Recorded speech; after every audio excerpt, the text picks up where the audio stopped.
రాష్ట్రంలో ఎస్ఐఆర్ ప్రక్రియను పారదర్శకంగా నిర్వహిస్తున్నట్లు రాష్ట్ర ప్రధాన ఎన్నికల అధికారి వివేక్ యాదవ్ తెలిపారు.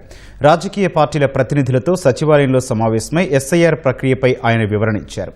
ప్రతి అర్హత గల ఓటరు జాబితాలో ఉండేలా చర్యలు తీసుకుంటున్నామని స్పష్టం చేశారు. రాజకీయ పార్టీలు బూత్ లెవెల్ ఏజెంట్లను మరింత మందిని నియమించి ప్రక్రియలో భాగస్వాములు కావాలని సీఈఓ కోరారు.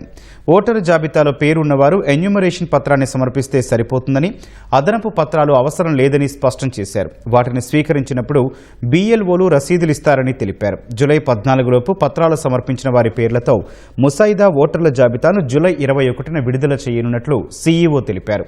తుది ఓటర్ల జాబితాను సెప్టెంబర్ 22న విడుదల చేస్తామని ఆయా పార్టీలకు వివరించారు.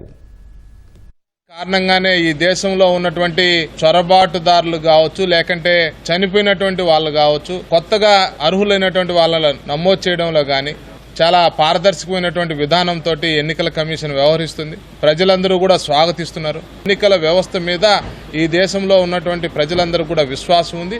ఆ విధంగానే పారదర్శకంగా ఎన్నికల వ్యవస్థ మరింతగా ముందుకు పోతుంది. దానికి రాజకీయ పార్టీగా మేమందరం కూడా సహకరిస్తామని చెప్పడం జరిగింది. ఉద్దేశపూర్వకంగా నిందివేసేటువంటి ప్రయత్నం కొన్ని రాజకీయ పార్టీలు చేస్తున్నాయి. దాన్ని ప్రజలు విశ్వసించేటువంటి స్థితిలో లేరు.